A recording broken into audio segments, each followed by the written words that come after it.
Welcome everybody to the FIFA 14 Ultimate Team Hunger Games. Now, as we saw there in the beginning of the intro, we were able to see in the last episode that the lower rated players of the last two games were Nani and Benacious. They have been eliminated. Those tributes have been taken out of the Hunger Games, and we now have our remaining 5 tributes left.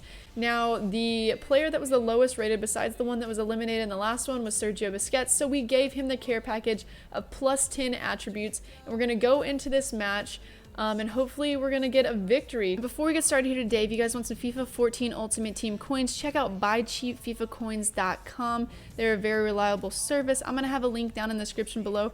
Make sure to click on that link. They have a sale right now for £8 per 100k. Click on the link, and I'm pretty sure you'll love it. Now, I had a lot of people ask me in the last one, why didn't Ibe get eliminated? And that's because he was a bronze card.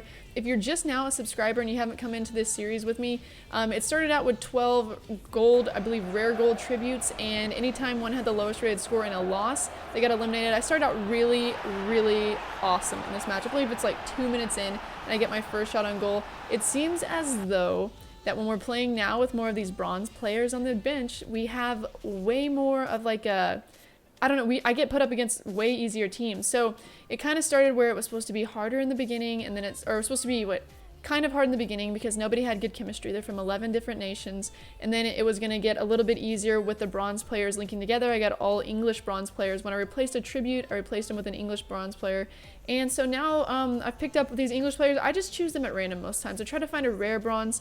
Every now and then I don't. We get freaking Gomez right here. Look at that shot on goal. Unfortunately, he wasn't able to finish it, but I got this one named Brandy who is on the team. I got him for Nani. He replaced Nani, and that's the quickest bronze player that I've ever played with. His acceleration and his pace are out of this world. If you get a chance, check out Brandy, try him out. Gomez made him miss the first one, but after the corner he was able to pick up deflection and score the second one.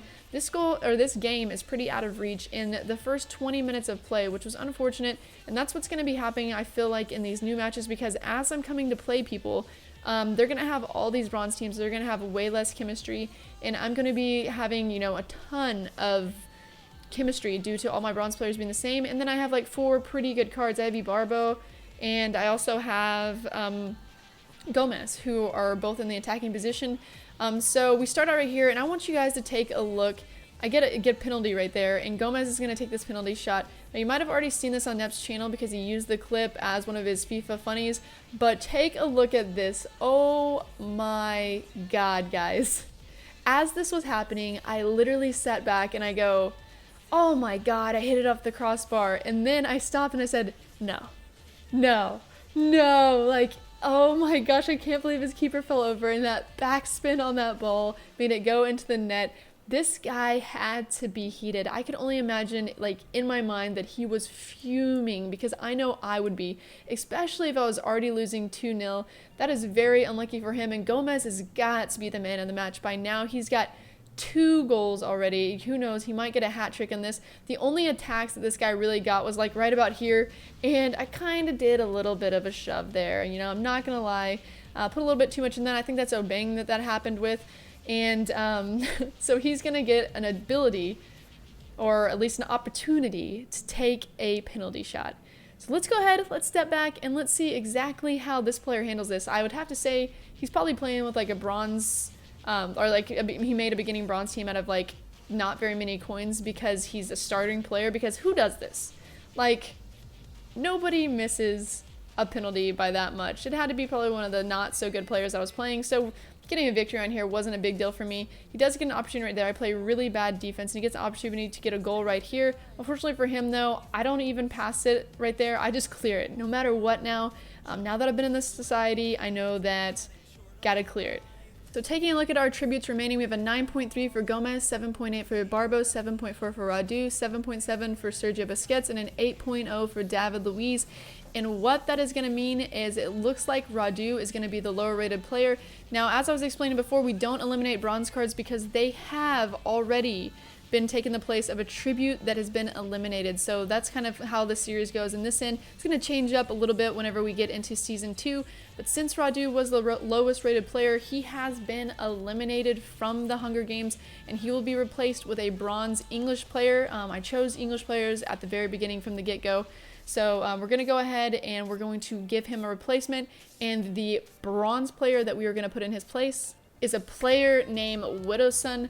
He's got 82 pace, so he might actually, although his defending and his stats for heading and all that are not going to be the same, he might actually be somewhat of an improvement from Radu, who is not the paciest left back that I could have had in there. I just picked him because he had a crazy nation, and I was trying to get all different kinds of nations. So because we are trying to hurry this up and get done with season 1, we go into this second match, and we have our team right here. The lowest rated player besides Radu in the last one was Sergio Busquets, so he's going to be getting the plus, or the care package, I guess is what you'd call it, with the attribute cards. By the way, after this episode, if you guys want to put in the comments down below exactly who you would like to have a care package for the next one besides the lowest rated player, I will do, you can choose who would you want it just to be just for the first match, unfortunately not for the second match, because it's going to completely end after next episode. The next episode is going to be on Tuesday. It'll completely end there, and there will be no more season 1 of Hunger Games will be over.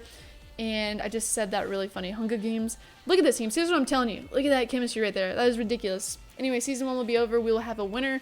I'll be giving away the card of that winner and then 50,000 coins on top of that card to one of you. I'm going to have you in that episode, not this one. In that episode, I'll have you put comments in the description so that I know how to choose that winner.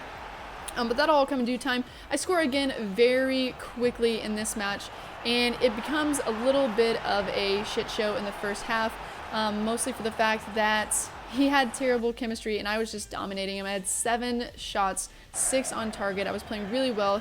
He could just not stop me. My attack was crazy. The only thing I really did that was that bad was I got this little bit of a foul right here. That was my man Brandy, the really pacey bronze guy, but unfortunately for him, he did get a yellow card. That was about it. I mean, he had a little bit of an opportunity here and there. Besides him, he scored 1 goal in the entire match, and besides that, he had absolutely no opportunity. I was just pretty much owning. A lot of these teams with these bronze players, they can't stop the over-the-top ball because my attack is I still at least have Ibarbo and Gomez, and so it makes it really hard for them to stop the over-the-top ball because my guys are just outrunning him. They just have way more pace than him. I get really close to scoring a goal right there, and I just continue to do the same thing over and over again. I try to do some, a little bit of skill moves just because I was getting a little bit bored with the game. That was like a cutback. That wasn't even a skill move. I think I'd try one right here. Let's see what happens. Whoop, nope, that's just me turning around. Apparently I did not do skill moves. I cannot believe that keeper made the save that happened right there, and we end up winning this match with no problem. 2-1 was the score, and we go in and we see exactly what goes on with our players, and we have Gomez at an 8.7, 7.5 for Ibarbo, Sergio Busquets at 7.1, and then David Luiz at 7.6, which means, unfortunately, for Sergio Busquets, he is the eliminated tribute. He will no longer take part in the Hunger Games, and we have a remaining 3 tributes left in the Hunger Games for the very final season or the very final episode of this season. We'll have David Luiz, we'll have Ibarbo, and we'll have Mario Gomez. And out of those 3, you'll get a chance to win 1 on top of 50,000 coins on top of them, and then we will wonderfully move into season 2. Now, if you guys want a care package to go on any of these guys for the first game in the next episode, let me know down in the comments below. That's going to be it for this episode, though, guys. Thanks for watching it. Until next time, happy Hunger Games, and may the odds be ever in these players' favor.